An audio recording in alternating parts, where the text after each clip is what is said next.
Hi, Steve and Caleb with Brownells, and today we wanted to take a quick look at the new V model from Glock because there has been some drama on social media. Everywhere, Steve. And a ton of clickbait. Yeah.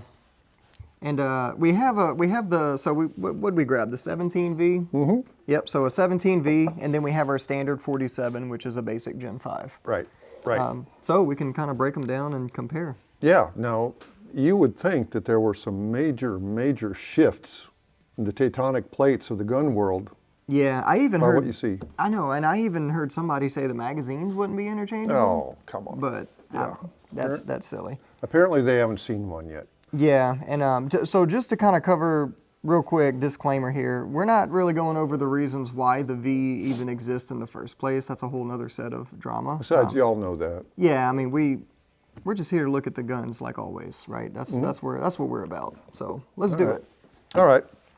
Well, to begin with, if you were to close your eyes and pick these two guns up, other than the sight on top, you wouldn't be able to tell the difference. Yeah, and they do have MOS models of the V, so you could put the sight on that too, so that's no big deal. This is the same basic Glock.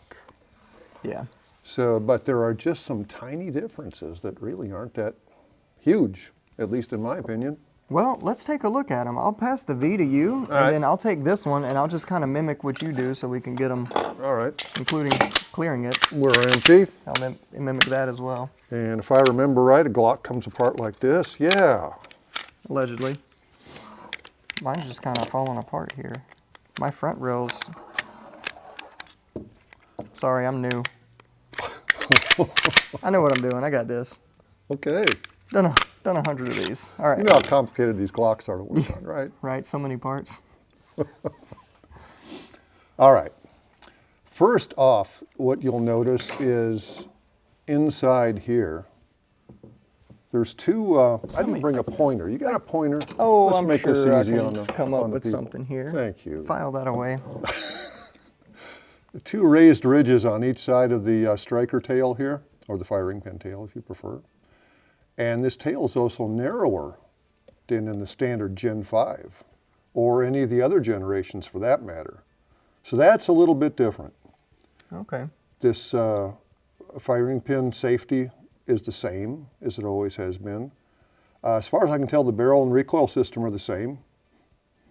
And that's it. That's all I can see. That's it for the slide? Yeah. Okay. There's not a lot. Now there is one more thing. The backplate is a different size and it's a different configuration. It's got different cutouts for the frame. So let's go to the frame. Let's do it. The frame's got these little raised portions here, and they are different on the V model. Apparently, they're there to keep you from putting aftermarket accessories inside there. So, aftermarket accessories. Yeah, that's a good way to put it. Now, I looked at this thing, and the trigger and trigger bar are the same, and the connector is the same. I changed connectors in these. I swapped them just to make sure. Yeah, I mean, I have some tools here. We could pull the trigger groups out. And the ejector has the same number.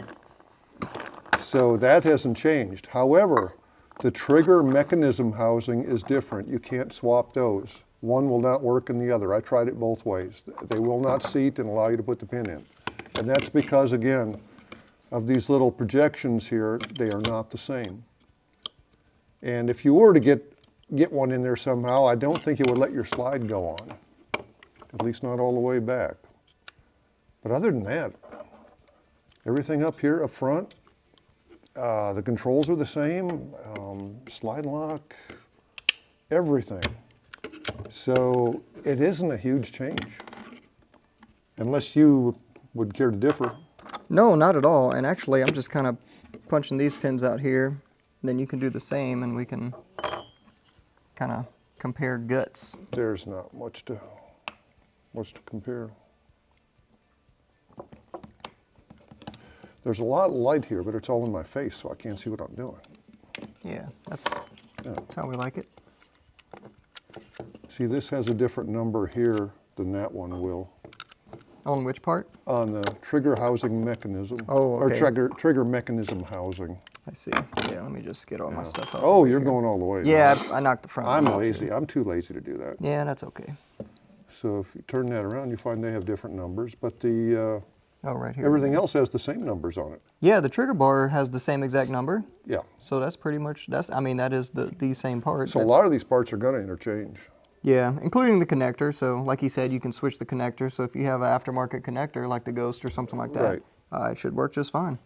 Now the striker assembly is pretty much the same forward.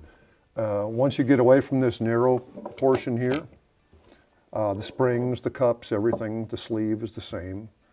So, you know, there's a lot of interchangeability. This is not a huge, momentous change. Yeah, and the ejectors are the same as well. Yeah. Yep, same Yeah, part same number. There. Cool. So not as big as a difference as I expected. No, me either. Me either. The way people were talking, it was a big deal. But yeah, I mean, so this has all happened so to prevent you from putting the full auto back plates on them. Right. Is all it is. Right. And trigger pull's exactly the same as the Gen 5 Glock.